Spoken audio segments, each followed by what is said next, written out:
Hey everyone, Eric here. I got a request to do a part 2 on my How to Know an INFJ is Crushing on You video. And like I said last time, just no really. Well, that's a way to break the ice, huh? There's no real way to transition into this, so let's just hop in.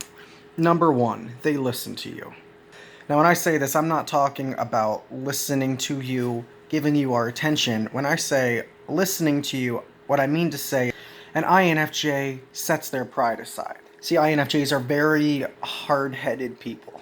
We're very set in our ways. We know what we want, we know what we think. We definitely have our own opinions.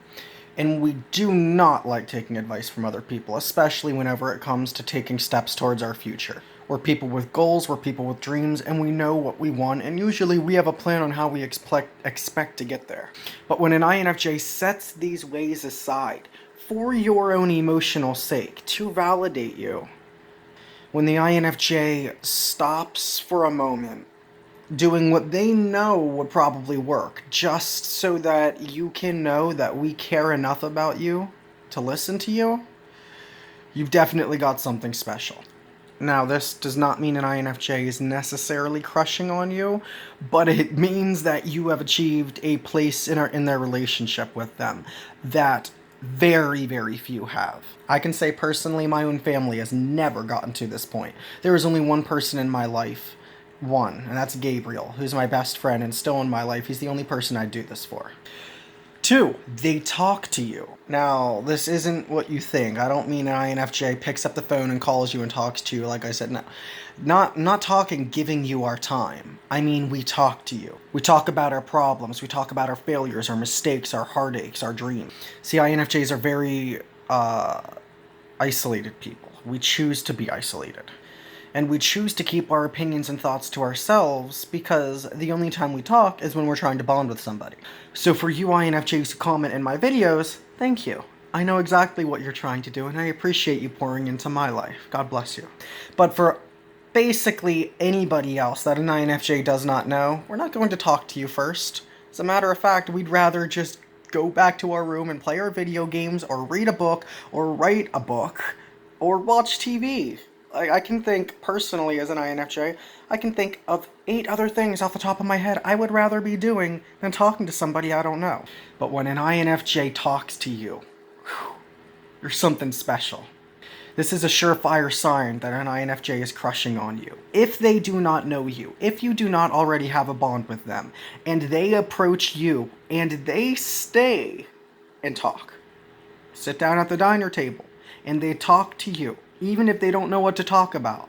And by the way, they're probably going to be very socially awkward and nervous and not sure what to say. They'll be doing a lot of, okay, well, that's cool. Maybe even stumbling over their own words, right? This is a surefire sign they're crushing on you. Number 3, they offer to do everything. Do not confuse this with beta behavior. Do not confuse this with the whole alpha, sigma, beta male theology. And do not confuse this as people-pleasing, because it is not. INFJs are emotional people. We feel everything. All the time, always feeling. We can't turn it off. So when those feelings are manifested in forms of affection for you that do not stop, alarm, that INFJ is into you.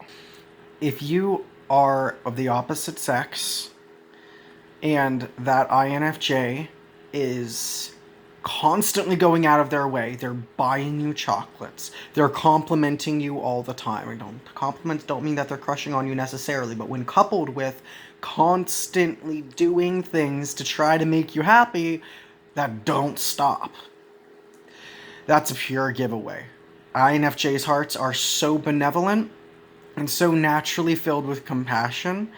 The only way we know how to show that we love somebody is by doing everything we possibly can to make them feel loved. Because once you feel loved in our little mind, well, not little, but in our little mind, because it's very, very objective in this matter, we feel love.